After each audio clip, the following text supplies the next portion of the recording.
Hi everybody, this is Cage Minds. We're back. This is our second full episode. This is the UFC 129 results show. First time I was here, we did the prediction show. It's been a little bit since the last show and since the UFC fight itself.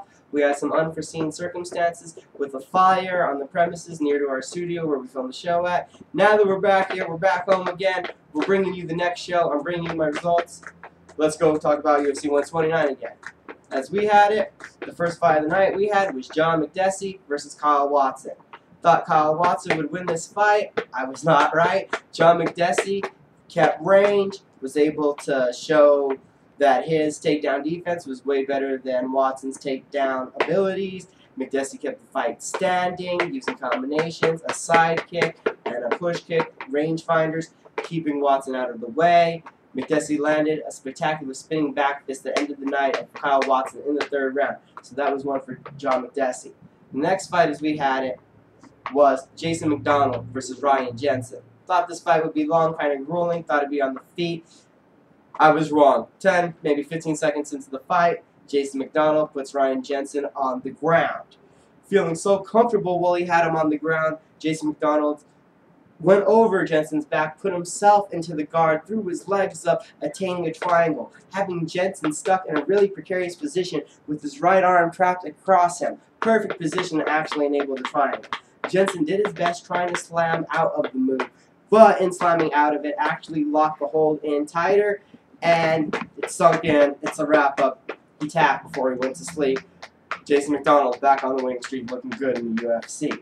Next fight, as we had it, Charlie Valencia taking on Ivan Menjivar. Again, I thought this would be long and grueling. I thought they were, really competitively matched. The comparison was, great. But when the fight came due, they walked in, they stood, they banged, they got in a clinch range.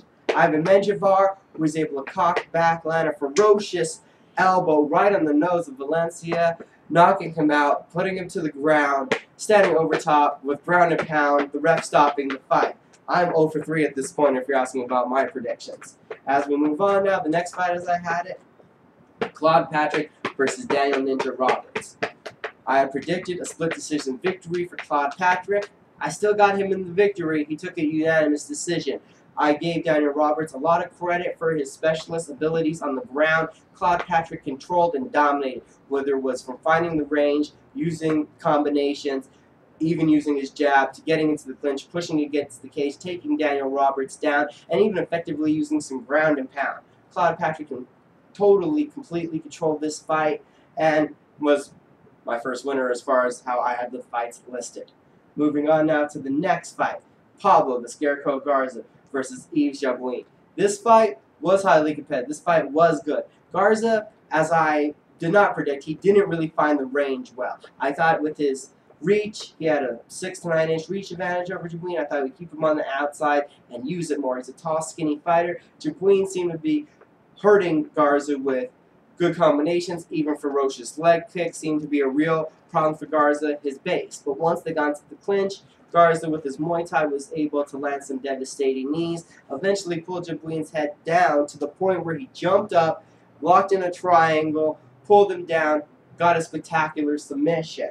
So that was another right fight for me. Moving on now to what happened on Spike TV, Jake Ellenberger, the replacement for Brian Foster, taking on Sean Pearson. Late notice, I thought Ellenberger would edge out Pearson. He more than edged out. He overhand lefted, right uppercut, and sent Pearson to sleep in the first round.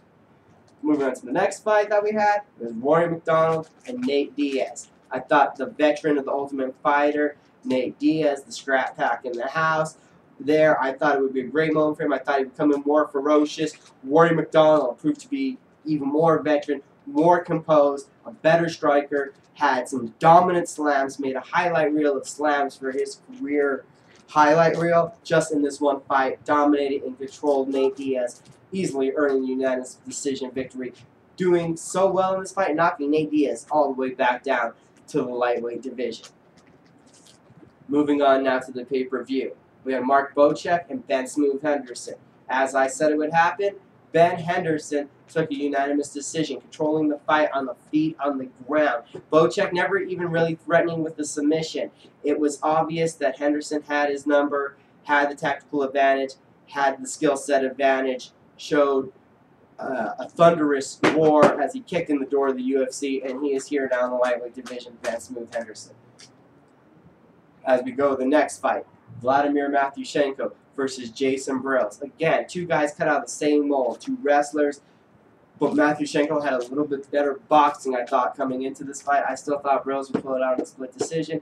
Matyushenko walked in, they met in the center of the ring, they exchanged, Brills hit the floor, a few hammer fists later. Matyushenko made a point that he is a real contender in the 205-pound division still. A wily veteran with some ferocious stand-up now coming in. Next, we had legends and legends in the making. Randy Couture, we say goodbye to him, as the Karate Kid, Lyoto Machida, everyone, literally did land the Karate Kid kick in his face, knocked him out, knocked out a tooth even, sent Couture to retirement. Wow, from Lyoto Machida. Leaves us to the featherweight main event, Jose Aldo versus Mark Hominick. The Canadian Hominick definitely showed that he was a perfect contender. Was the fight that Aldo needed to have. Aldo won 4 out of 5 rounds, even with a few knockdowns, even causing a giant hematoma over the right side of Mark Hominick's head. But Hominick came back tremendously to win the 5th round.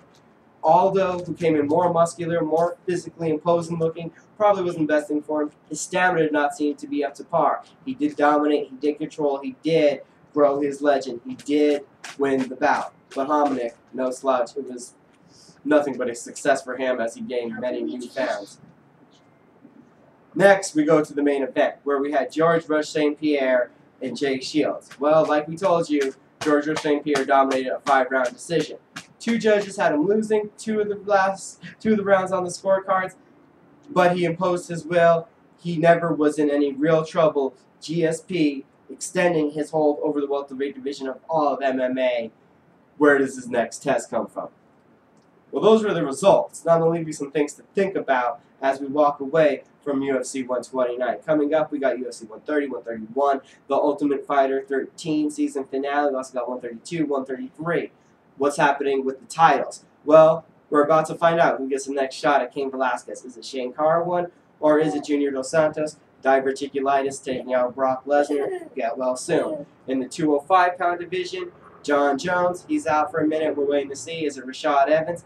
Phil Davis. Middleweight division, at least we know we're getting Yushin Okami, Anderson Silva so far, it looks like, in August in UFC Rio.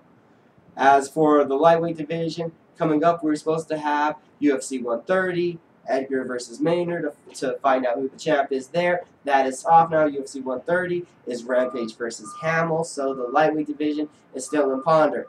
As far as the bantamweight division goes, we know that Uriah Faber and Dominic Cruz will fight UFC 132, new bantamweight champion possibly, or a reign continuing. The featherweight division, Jose Aldo, waiting to see when he comes back. He is injured. He isn't injured. Chad Mendes is waiting for that, though.